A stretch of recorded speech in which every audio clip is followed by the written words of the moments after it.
खाना खाएंगे तो क्या होगा, वो गंदगी खाने के द्वारा हमारे पेट में जाएगी और हमें बीमारियां फैलाएगी, है ना।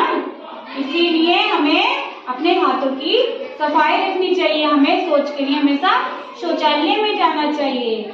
और ये बच्चे हैं, ये थे जो खेल रहे हैं, खेलते हुए इन्होंने खाना खाया बिना हाथ धुले। खाना खाने से पहले हाथ धुलने चाहिए। क्यों धुलने चाहिए?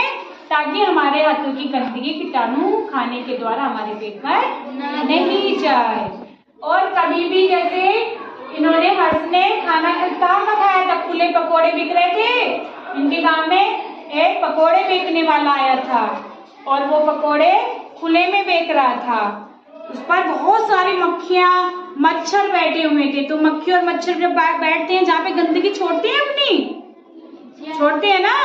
और जब अब उस गंदगी को जब छोड़ेंगे वहाँ पे तो वो उसी चीज पे रह जाएगी और उस चीज को हम जब खाते हैं तो वो गंदगी कहाँ जाती है, हमारे पेट में।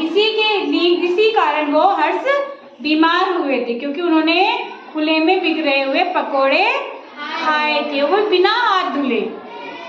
इसीलिए बिना हाथ धोए खाना नहीं खाएंगे। बोलो, कभी भी बिना हाथ धोए खाना नहीं खाएंगे। हाथ खाना खाने से पहले हाथ धुलेंगे, खाना खाने से पहले हाथ धुलेंगे, खाना खाने के बाद हाथ धुलेंगे, खाना खाने के बाद हाथ धुलेंगे, शौचालय का प्रयोग करेंगे।